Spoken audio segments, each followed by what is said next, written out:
Jemi sërish bashkë tani miq për të vazhduar me një pjesë tjetër të emisionit, me një intervistë tjetër të emisionit. Në fakt do të flasim pak më tepër për lirinë e shprehjes dhe lirinë e medias, bashkë me gazetaren Valbona Zulçi, të cilën e kam në lidhje direkte për momentin, besoj, apo? Mirëmëngjesi Valbon. Mirëmëngjes Rita. Si e zgjuar sot, si është Tirana? Diell. Lum ju, domethënë, se na merr malli për këtë diellin e Tiranës. Edhe pranverë. Së shpejti vjen. Së shpejti vjen, s'ke faj. Valbon, ne shumë afër e kemi ditën e lirisë të shtypit, në qoftë se e përkthejmë kështu shkrojmë për shkronjë ose fjalë për fjale. Dhe e di se sa e rëndësishme është për gazetarët në përgjithësi liria e shprehjes. Mendon që kemi liri të medias, liri të shprehjes në përgjithësi në Ballkan, të flasim ndoshta për ta kufizuar gjeografikisht bisedën? Kemi liri të shprehjes dhe të mendimit, por ka shkallë. Ashtu siç raporti Freedom House del çdo vit, ka nivele në të cilat liria e shprehjes dhe mendimit matet në vende të ndryshme të demokracisë. Sigurisht nuk jemi në vendet ekstreme ku kjo liri mungon, siç janë regjimet autokrate dhe diktatoriale, por nuk jemi as në vendet ku kjo liri është me pash, si me thënë, që e mbajnë kryesisht prej shumë vitesh vendet skandinave. Ne jemi në mes. Kemi një liri të kufizuar, mesatare, të shprehjes së mendimit dhe të shtypit, çka duhet na bëj të mendohemi për shkallën e lirisë në përgjithësi, sepse është e lidhur drejt për drejt me sistemet demokratike. Pra, edhe nëse shifrat flasin për një liri mesatare, të themi, të medias, të shprehjes së mendimit edhe të shtypit, kjo nuk është një shenjë e mirë për shoqëritë tona. E qartë. Mendon që ka dallime mes vendeve tona, Shqipëri, Kosovë, Maqedoni, sa i përket lirisë së shprehjes, duke pasur parasysh që, për shembull, Kosova kritikohet shumë për mënyrën se si qeveria Albin Kurtit ka trajtuar gazetarët dhe lirinë e shprehjes. Nga ana tjetër kemi Edi Ramën, që e dim se çfarë sjellje ka pasur ndaj gazetarëve dhe qasjen e tij. Maqedonia ka një qeveri të re që gjithashtu nuk është shumë e hapur ndaj mediave, kështu që më duket mua personalisht sikur kemi një regres. Si e sheh ti? Është regres i vërtetuar edhe në shifra dhe vendet e Ballkanit qëndrojnë afër edhe në këtë renditjen e lirisë së shprehjes dhe të mendimit në raportet botërore ose europiane, dhe kanë lëvizje të vogla. Regresi qëndron në faktin që vit mbas viti disa nga qeveritë bëjnë përhapa prapa ose përpara për ta mbrojtur lirinë e shtypit dhe të medias ose për ta ngushtuar atë. Edhe në rajon, sipas atyre që unë kam parë, Kosova është me pak pikë më përpara se sa Shqipëria. Serbia nuk është duke dalë mirë në këto vitet e fundit, dhe Maqedonia dhe Mali i Zi, sepse aty futen shumë faktorë, që nga sulme ndaj gazetarëve, te klima e përgjithshme për të folur dhe për të ndjerë lirisht, tek roli i transmetuesve publik, tek të drejtat e gazetarëve në punë, tek marrëdhëniet që kanë mediat me politikën, me biznesin. Pra janë shumë faktorë që përcaktojnë këtë shkallën e lirisë shtypit, dhe vendet e Ballkanit nuk është se janë duke bërë progres. E qartë. Do të kisha dashur të ndalen pak ndoshta te sfidat kryesore të gazetarëve, cilat janë ato pikat kryesore që e bëjnë të vështirë punën e gazetarëve në vend? Unë do flas për Shqipërinë, sepse jam edhe bashkëautore një studimi për të drejtat e punëve të gazetarëve në vitin 2019, mbështetur nga Komiteti Shqiptar i Helsinkit, dhe nga 2019 e këtej, edhe barometri i medias, edhe studimet të tjera kanë vërejtur që problemi kryesor i gazetarëve në Shqipëri është mos respektimi të drejtave të punës.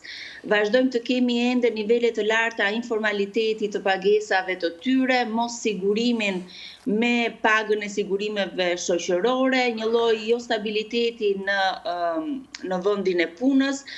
Pastaj në vend të dytë renditen sulmet ndaj gazetarëve, të cilat janë shtuar me pjesën e online-it. Për shembull, gjatë vitit 2024, rrjeti Safe Journalist, i cili vepron edhe në Shqipëri, ka raportuar 43 sulme ndaj gazetarëve shqiptar në Shqipëri, nga të cilat 8 kanë qenë gra, dhe nga këto 71.4% kanë qenë sulme verbale, 18.3% kanë qenë sulme ngacmime fizike dhe 21.4% kanë qenë, 14.3% kanë qenë ngacmime seksuale. Unë do veçoja në pjesën e vështirësisë për të bërë gazetari në Shqipëri këtë simbiozën që ekziston midis medias, politikës dhe biznesit, duke krijuar një klimë autocensure, sepse bizneset që operojnë si kompani mediatike kanë interesa të ndryshme edhe në fusha të tjera të biznesit, çka i bën ato të shkojnë përreth një politike favorizuese për qeverinë, duke i ngushtuar hapësirën kritike gazetarëve që duan të shkruajnë për investigime, për keqpërdorime të pushtetit, ose abuzime dhe shpërdorime me fondet publike. Ky është një problem i madh i cili nuk po gjen zgjidhje, sa kohë që sistemi mediatik vazhdon të jetë i kapur nga këto interesa të kompanive të biznesit, të cilat më së pari vendosin interesin e tyre personal, sesa interesin e tyre të publikut. Unë, Valbon, ka marrë pjesë shumë shpejt tani në një hulumtim ose në një notim, më mirë të thënë, për sigurinë e gazetarëve në përgjithësi, por edhe për kushtet e punës. Po flas për në Maqedoninë e Veriut dhe nga shkalla 1 deri në 7, 1 duke qenë më e dopta dhe 7 më e mira, më e favorshmja, shumë çështje të gazetarëve rënditeshin me notën 3 dhe 4. Do me thënë lëviznin nga 3-shit e 5-shat, që do me thënë që ne jemi dikund në mes sa i përket kushteve, lirisë dhe gjithçka tjetër. Po shumë këte nga pikpamja nga e ulta, si me thënë.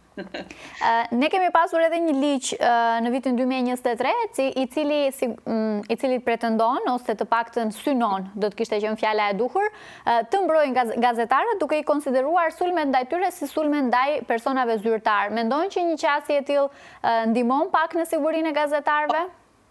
Unë besoj që një qasje e tillë ndihmon në sigurinë e gazetarëve, sepse e ka provuar Kosova, e cila ka një protokoll të veçantë për mbrojtjen e gazetarëve, edhe Shqipëria nuk e ka këtë protokoll të veçantë, megjithse ka një lëvizje në drejtimin pozitiv me një premtim nga ana e prokurorit të përgjithshëm, i cili do të dërgonte një qarkore ose një udhëzues për t'i parë me prioritet sulme ndaj gazetarëve për shkak të detyrës, dhe unë mendoj që është rruga e duhur, pasi sulme ndaj gazetarëve nuk mund të konsiderohen si sulme të thjeshta dhe trajtimi i tyre ose adresimi i tyre në mënyrë të shpejtë dhe efikas do të jepte sinjalin që gazetari nuk preket. Sepse duke zvarritur kaq shumë çështjet dhe sulme ndaj gazetarëve, të cilat duhet thënë në numër nuk janë shumë të mëdha, por në simbolik krijojnë idenë që ti mundesh ta prekësh një gazetar, ta sulmosh një gazetar kur ai u shkon përkundër interesave të tua, është një sinjal shumë i keq pandëshkueshmërie që rrit edhe këtë, si me thënë, i jep zemër njerëzve të cilët i shikojnë gazetarët si armiqtë të demokracisë.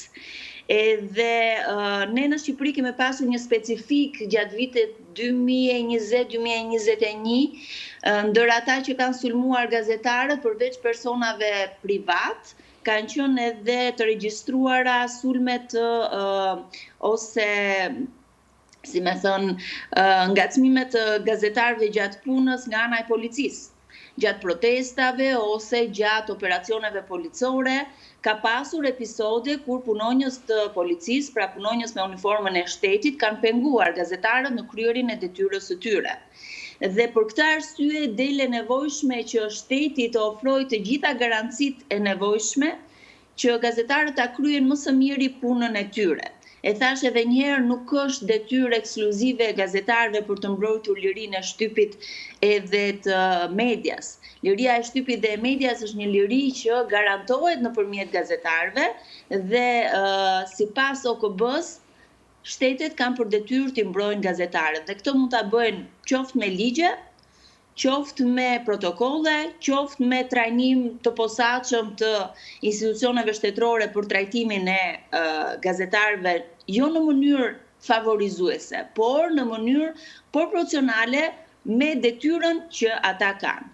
Në këtë aspekt, unë do ta gjykoja si shumë pozitive vendimin e fundit të gjykatës kushtetuese në Shqipëri, e cila i dha të drejtë një gazetari të mbrojë burimet e veta, zotit Elton Qyno, mbasi ju sekuestruan me pretendimin që ai kishte nxjerrë sekret hetimor. Ka qenë një proces i gjatë, ka qenë një proces gati 2 vjeçar, i shoqëruar edhe me presion edhe shantazh emocional ndaj gazetarit, por fatmirësisht gjykata kushtetuese mori një vendim të drejtë, i cili e detyron SPAK-u, në këtë rast prokurorinë e posaçme kundër krimit të organizuar, t'i kthejë mjetet e sekuestruara gazetarit dhe të mos i përdor ato si prova në çështjet që ka hapur. Mendoj që është një sinjal shumë i mirë, edhe një fitore e vogël, megjithse jo dhe shumë e vogël, e legjitimimit të profesionit të gazetarit në zbardhjen e të vërtetave dhe transparencën ndaj publikut. Përmende pak demokracinë, Valbon, cila mendon që është ose a shihet në fakt në përgjithësi edhe a është gazetaria mjeti i cili mbron demokracinë?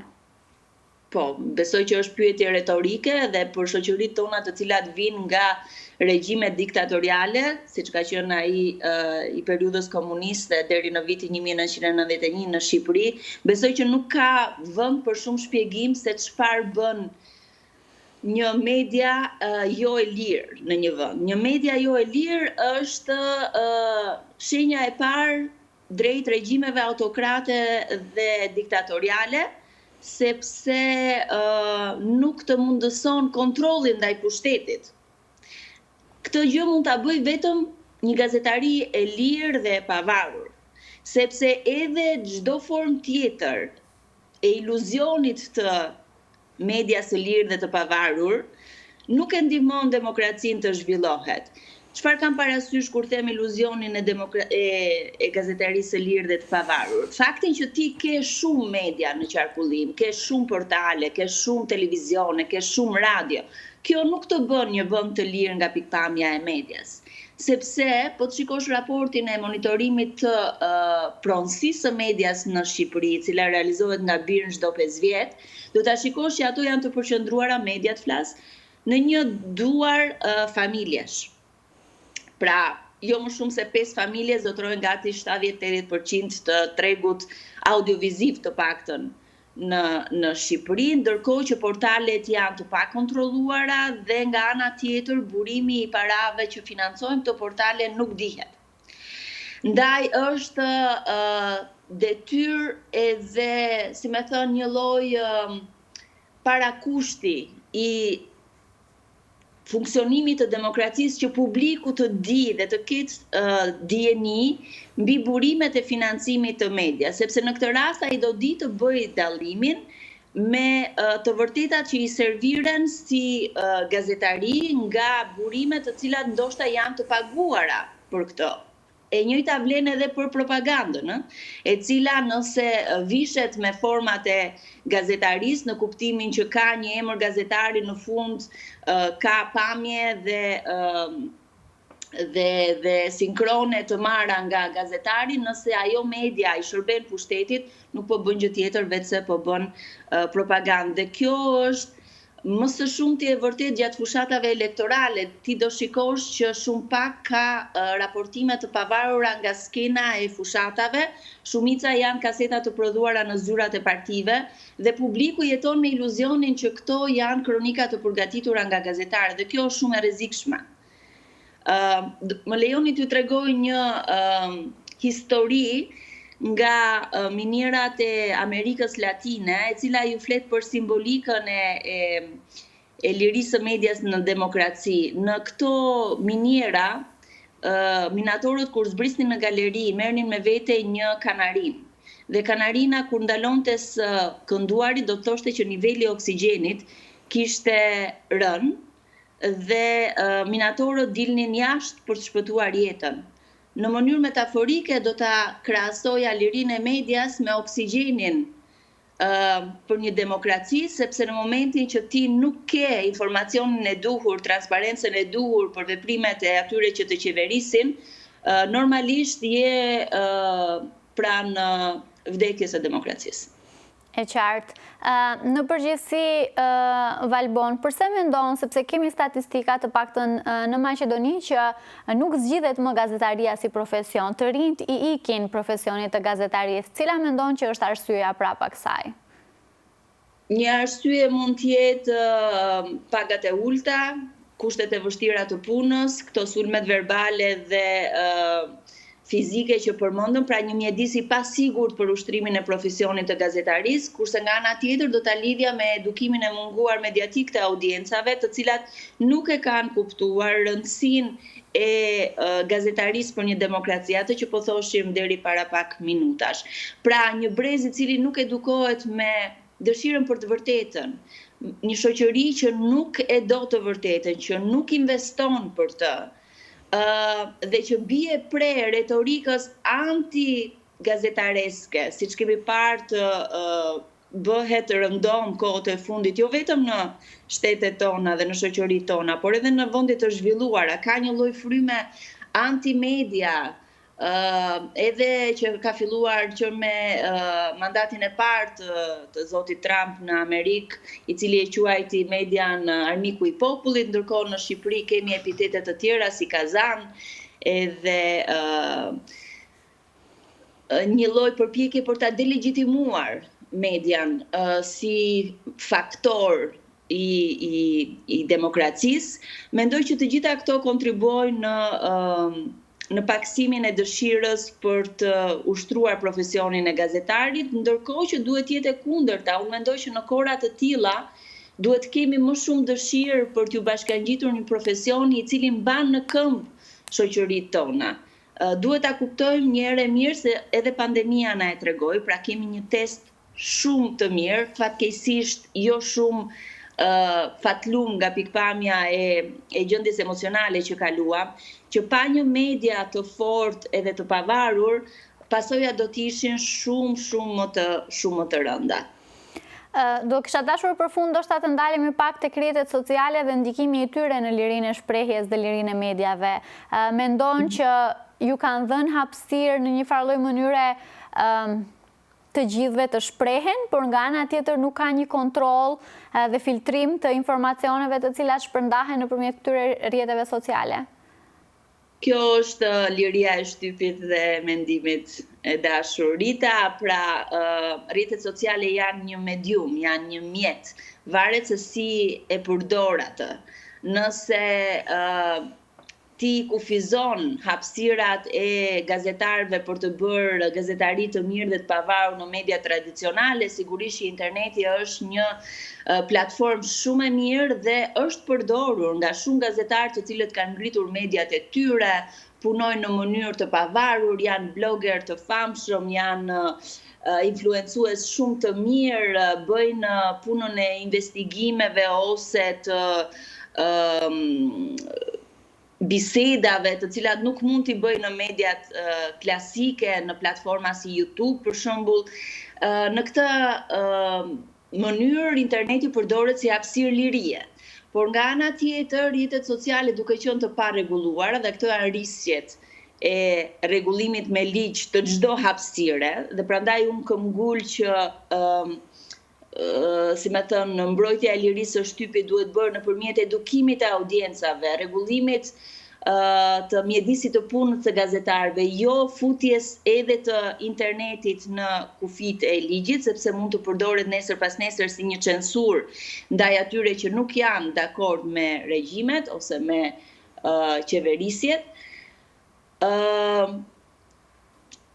Dhe edukimi mediatik ndihmon edhe gazetarët që të jenë, si me thënë, më të mbrojtur në sferën e tyre private, pra nuk mjafton më që ti të kesh një account në rrjetet sociale dhe të shkruash çfarë të duar, sepse mund të viden të dhënat e tua personale. Sigurisht që kjo siguria digjitale është bërë pak më e komplikuar, por jo e pamundur. Ka trajnime në fushën e sigurisë digjitale që gazetarët mund t'i aksesojnë dhe mund t'i përdorin në të mirën e tyre, duhet jenë të kujdesshëm në përdorimin e rrjeteve sociale si mjete pune dhe t'i verifikojnë gjithmonë burimet, por nga ana tjetër të bashkëpunojnë me institucionet nëse ata ndihen të kërcënuar nga sulme anonime ose nga sulme kibernetike, të raportojnë në çdo rast, sepse nëse mbetemi të heshtur, atëherë më keq do të jetë. Dhe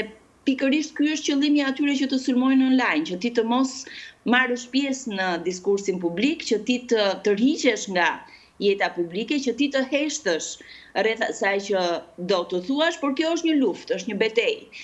Edhe si të gjitha betejat ka një rrugë të gjatë përpara, por secili duhet bëj pjesën e vet. Absolutisht. Valbon, unë të falenderoj shumë që ke gjetur kohë sot të jesh pjesë e emisionit të mëngjesit në televizionin Alsat për një temë që unë e konsideroj që është shumë e rëndësishme të bisedohet në këtë drejtim dhe në të gjitha aspektet të cilat ne i diskutuam dhe të pres në studio, të na vish në Shkup. Faleminderit shumë, gëzuar lirinë e shtypit dhe të medias çdo ditë, jo vetëm në 3 maj. Patjetër që po. Faleminderit shumë edhe një herë, pash një ditë të bukur sot. Faleminderit, ditë të bukur dhe ju. Mirupafshim.